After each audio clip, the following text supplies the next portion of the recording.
Pemilu sudah dekat, namun drama seputar penyelenggaraan juga terus terjadi. Bagaimana kita menjaga kepercayaan publik kepada penyelenggara pemilu ini sudah bergabung dari luar studio, perwakilan dari Perkumpulan untuk Pemilu dan Demokrasi Perludem Titi Anggreni, kemudian juga hadir Wakil Ketua Komisi 2 DPR RI, Saan Mustafa. Selamat pagi Mbak Titi dan Kang Saan.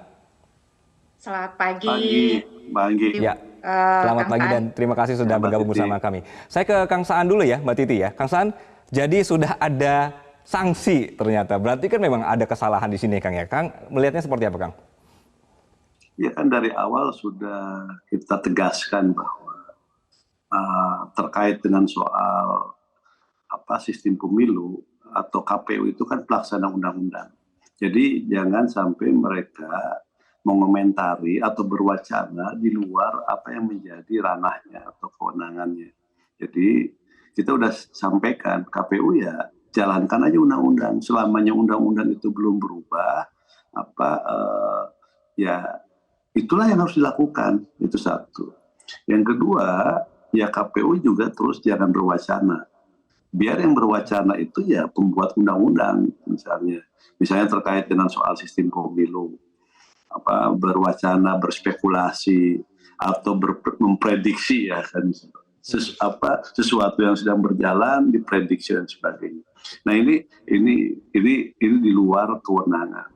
Nah yang paling penting menurut saya adalah bagaimana menjaga integritas penyelenggara ini dalam menjalankan tahapan-tahapan pemilu itu menjadi hal yang sangat penting. Jadi tahapan yang dilakukan secara proporsional, terbuka, dan juga transparan ini penting karena integritas dan kredibilitas di tengah tarik-menarik politik ini, ya penyelenggara ini pertaruhannya. Jadi menurut saya kembali lah itulah penyelenggara itu mempertahankan integritas dan kredibilitas itu menjadi sangat penting.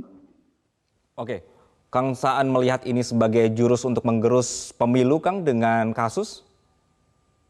Ya menurut saya gini, ini kan hal yang dibuat sendiri oleh penyelenggara ya. Jadi penyelenggara sendiri yang membuka ruang bagi orang lain untuk mengurangi tingkat kepercayaannya bahwa pemilu ini kira-kira akan berjalan dengan baik atau tidak. Yang kedua, penyelenggara juga yang membuka ruang tentang ketidakpastian di tengah parpol dalam mempersiapkan diri untuk menghadapi pemilu 2024 yang akan datang. Jadi penyelenggara sekali lagi saya selalu tegaskan di tengah pusaran politik hari ini, ya dia benteng utamanya. Jadi kalau benteng utamanya sudah terseret-seret dalam arus pusaran politik, karena tadi mempertahankan independensinya, mempertahankan kredibilitas dan integritasnya, ini nanti yang repot kita semua. Iya, baik.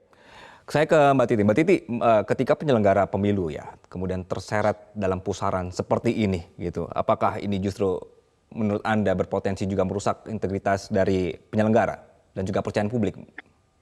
Ya, salah satu indikator pemilu yang demokratis itu adalah pemilu diselenggarakan oleh lembaga penyelenggara pemilu yang independen.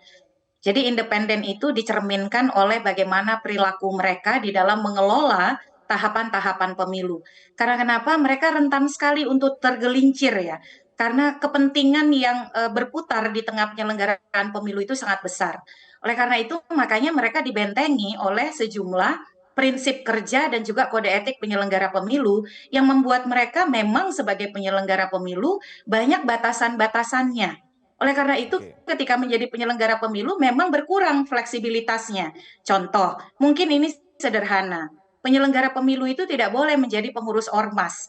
Karena ketika menjadi pengurus ormas itu bisa menyita perhatian. Lalu kemudian dia akan bertemu dengan banyak poros kepentingan yang juga ada di dalam organisasi kemasyarakatan itu. Jadi sebegitu pentingnya independensi atau kemandirian KPU, sampai kemudian rambu-rambunya juga dibuat lebih ekstra daripada jabatan-jabatan publik yang lain. Nah, sebagai ilustrasi, kalau penyelenggara pemilunya bagus, baik, Kalau ada regulasi yang masih kurang-kurang, itu bisa ditambal oleh inovasi progresivitas dari penyelenggara pemilunya.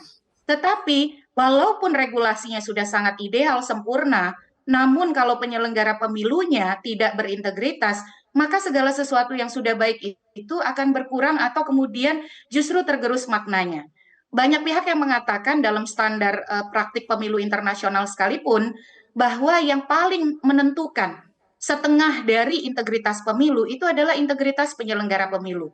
Nah, disinilah pentingnya jajaran penyelenggara pemilu itu menahan diri dari pusaran politik praktis ataupun kemudian mengomentari dinamika-dinamika yang berkembang. Mungkin dengan latar belakang akademisi dia apa namanya itu gregetan begitu ya. Kenapa apa yang dipelajari di kampus misalnya atau yang dia yakini sebagai seorang akademisi tidak begitu realitasnya di dalam regulasi dan praktik. Tetapi memang tugas dia adalah menyelenggarakan pemilu. Inovasi dia hanya bisa dilakukan dalam kapasitas kewenangan yang dia miliki, yaitu misalnya melalui pembentukan peraturan KPU, lalu kemudian juga melalui pengelolaan tahapan.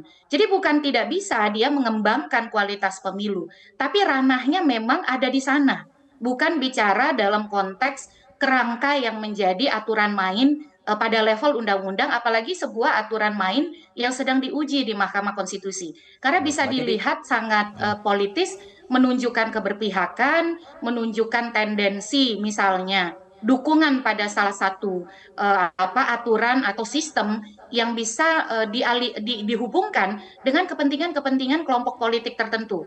Apalagi Oke, misalnya soal sistem Mbak pemilu Titi, ini berarti kan dari tidak pernyataannya semua Mbak satu Titi suara begitu. barusan, ya, apakah menurut Mbak Titi memang KPU yang sekarang itu tidak bagus dan tidak independen? Tapi dijawabnya nanti ya Mbak Titi ya. Dan Kang Saan, kita akan jeda dulu. Pemirsa, kembali bersama kami di pagi hari ini dengan diskusi bersama Kang Saan Mustafa dan juga Mbak Titi Anggreni. Mbak Titi, jadi menurut Anda benar ini bahwa KPU yang sekarang itu memang tidak bagus? Karena banyak kasus jadinya. Iya, kalau saya bandingkan ya, karena saya mengikuti pemilu secara intensif sejak 99, ini memang KPU yang salah satu kontroversinya paling banyak bahkan di awal pembentukan dan penyelenggaraan tahapan. Dan ini mestinya menjadi evaluasi bersama. Karena sekali lagi, kalau terus-terusan kontroversinya bergulir, membuka celah masalah-masalah hukum dalam penyelenggaraan pemilu yang dikontribusikan karena kinerja KPU, itu eksesnya bisa menjalar kemana-mana, termasuk pertanyaan terhadap kredibilitas proses dan hasil pemilu itu sendiri. Jadi salah satu yang di awal kerja sudah terhujani oleh banyak pengaduan etik karena lembaga etik ini kan ada sejak pemilu 2014 ya yang bersifat permanen, yaitu KPU yang sekarang gitu.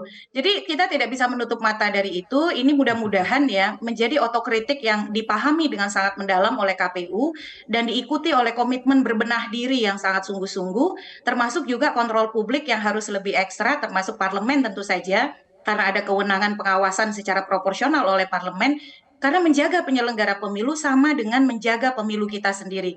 Kita tidak mau kinerja penyelenggara pemilu kemudian dipolitisir sedemikian rupa, membuat delegitimasi terhadap proses pemilu, bahkan mengurangi kualitas dari Baik. penyelenggaraan pemilu itu sendiri.